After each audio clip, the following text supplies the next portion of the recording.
Since I met Laleh, at the time when I met Laleh, I was an infant when it came to women's activism. But she never treated me like I was a student. She always treated me like I was a peer, always encouraging me to explore more, go to this book, read that. Never said, don't do this because somebody's already done it. And it's because of that encouragement that I grew into my own. And I think that she treated me like she would treat any one of her children in terms of seeing my potential and allowing me to grow and encouraging me to grow.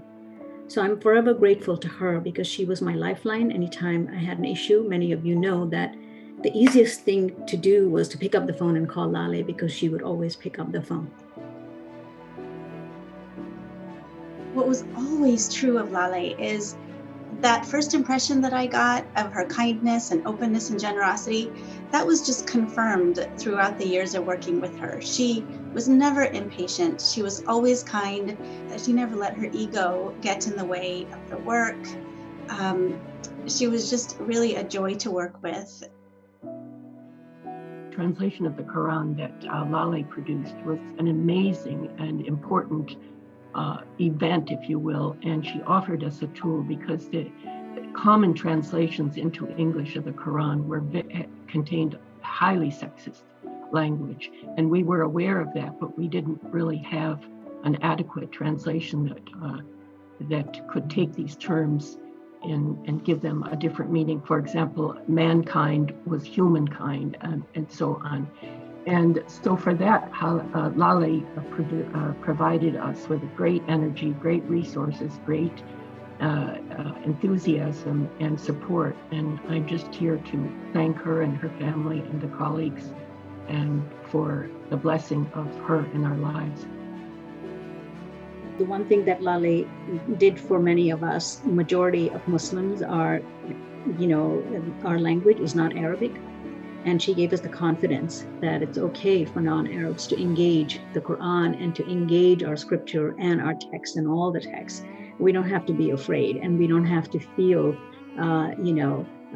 this complex and inferiority complex that we are not Arab, so therefore we cannot engage the text. So that's something that she did for a lot of us. Laleh was so bright and engaged and active and humble, and she would show up to all kinds of community events. She would show up to, the big conferences, but then she would come to the little community interfaith effort with, just local people from the church or from the synagogue. And she didn't make distinctions about these things. She would come with her full presence. So she said, I always saw her at Ikra. She would come if we had some small gathering or big gathering. All the wonderful work that she did precedes her. And also, it's the legacy that will bring many others to Allah, back to God. And that's what we feel today. It's not an ordinary memorial. It's vastly meaningful and beautiful. And although, Daisy, I met Laleh through this great gathering place that we have here, I felt that I was connected with her forever, immediately. And that's how we do feel. I know this is true. That's the legacy is a living legacy of light. A scholar, a publisher, a friend, a colleague, a mother, a grandmother, a source of inspiration for many who were seeking the truth. And now that she's gone, I have the permission to reveal to those of you who may not know that she was a very serious and practicing Sufi of the Shadiliya order. And in all of these functions, she really set very high standards. And in all of these capacities, she always demonstrated a kind of childlike innocence and purity and sincerity. So much, Dr. Fakhfoudi of George Washington University. I remember many years ago when I was talking to you about my mom, you said, did you know that her work on Islamic psychology eventually will be known more to the world even than her translation of the Quran? This is how incredibly committed she was to learning, to knowledge, and to giving back to all of us through her work. I think it's really important for us to know that she put a lot of emphasis into her education. She got her bachelor's in history from Chatham College in Pennsylvania. She got her master's in philosophy and counseling psychology, and then a PhD in educational foundations from the University of New Mexico. She was also a nationally certified counselor who studied Islam. She was the author of many books on Islamic unity, architecture, psychology, psychoethics, and moral healing through the Sufi Enneagram and the 99 Most Beautiful Names of God. Well, what can I say about my mom that no one knows? I can just talk about how incredibly lucky I was to be her son, and how she had unconditional love for me and was my biggest supporter. I grew up with my mom mostly because my parents got divorced. We went through a revolution, a war together, and then moved to London and finally to New Mexico. And she always had a positive attitude.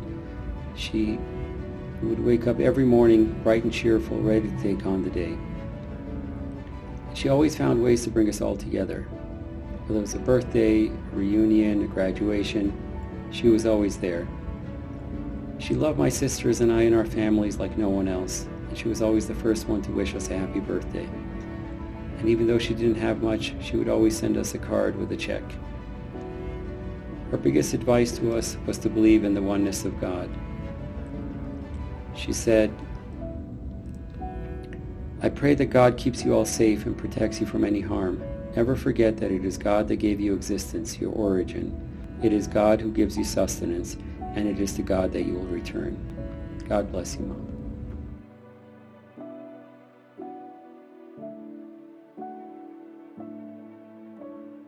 Right behind Qazi Publications with Liaqat Ali, you were beside your 3 children, your 8 grandchildren in your final days. We told stories, sang hymns, we read from the Surah 434. We played Amazing Grace for you. You took your last breath, surrounded by your loved ones, October 18th, 2020. As an eternal optimist and a believer in humanity, you've been a moral healer, giving unconditional love to your children and grandchildren. You lived on 2 continents. You balanced a hybrid life between 2 cultures, 2 languages. You grew stronger through 2 wars and a revolution. You gave Muslim women their dignity back by speaking for them in your translation of the Sublime Quran and Surah 434. You transformed the lives of thousands.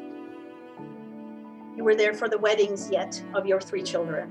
You were there for every one of your 8 grandchildren being born. You were there for every graduation so far. What a blessing, and you will continue to be there in spirit. We have immense love for all you've done personally and deep gratitude for all you've done professionally. Your last words to me were, "Sweet dreams." I say to you, sweet dreams, Mom. Love you.